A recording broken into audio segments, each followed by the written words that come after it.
থেকে আমরা আসানসোল থেকে প্রায় 100 কিলোমিটার দূরে পুরুলিয়ার গোলাপাড়া গ্রামে এসেছি। এখানকার সমস্ত মানুষরা রয়েছে, আর সব থেকে ভালো আমাদের প্রিয় বাচ্চারা রয়েছে। আজকে ওদের হাতে আমরা কিছু সোয়েটার এবং কিছু খাবার জিনিস তুলে দেবো। তার আগে আমরা আমাদের সংগঠনের তরফ থেকে এদের স্কুলটা সুন্দর, একদম দারুণ স্কুল, সুন্দর স্কুল, পাঁচিল দিয়ে পুরো ঘেরা রয়েছে। আমরা এখানে একটা অশোক ফুলের গাছ লাগিয়ে গেলাম। আশা করি আমরা হয়তো পৃথিবীতে থাকবো না, কিন্তু ওরা থাকবে আর এই গাছটা থাকবে। আপনাদের সবাইকে ধন্যবাদ, আপনারা সবাই এখানে এসেছেন।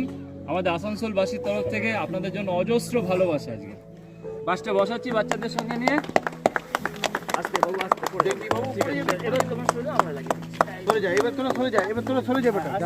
যা বাবা, যা তোরা যা। থেকে আমরা আসানসোল থেকে প্রায় 100 কিলোমিটার দূরে পুরুলিয়ার গোলাপাড়া গ্রামে এসেছি। এখানকার সমস্ত মানুষরা রয়েছে, আর সব থেকে ভালো আমাদের প্রিয় বাচ্চারা রয়েছে। আজকে ওদের হাতে আমরা কিছু সোয়েটার এবং কিছু খাবার জিনিস তুলে দেবো। তার আগে আমরা আমাদের সংগঠনের তরফ থেকে এদের স্কুলটা সুন্দর, একদম দারুণ স্কুল, সুন্দর স্কুল, পাঁচিল দিয়ে পুরো ঘেরা রয়েছে। আমরা এখানে একটা অশোক ফুলের গাছ লাগিয়ে গেলাম। আশা করি আমরা হয়তো পৃথিবীতে থাকবো না, কিন্তু ওরা থাকবে আর এই গাছটা থাকবে। আপনাদের সবাইকে ধন্যবাদ, আপনারা সবাই এখানে এসেছেন।